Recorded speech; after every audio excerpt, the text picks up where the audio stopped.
किराया बताएंगे। कहवा जैबू फगुआ खेले बोल किराया बताएंगे।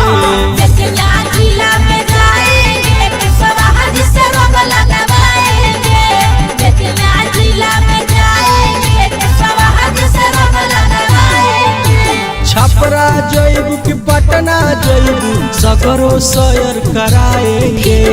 आरा जैबू कि बलिया जैबू सगरो सैर कराएंगे।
ऐसन जो सीला बदन गठीला मर्द कहवा पाएंगे।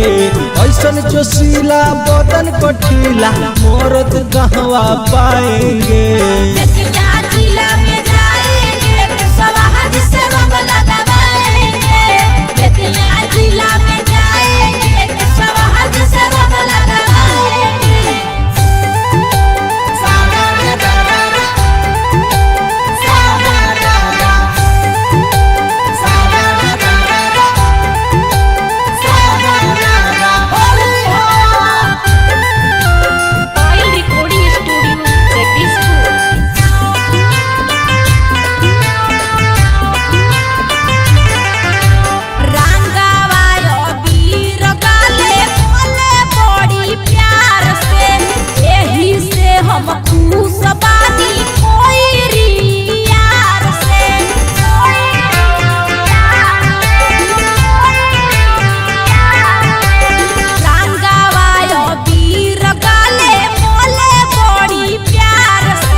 प्रेमी डबलू संगवा माजा बड़ी उठाएंगे।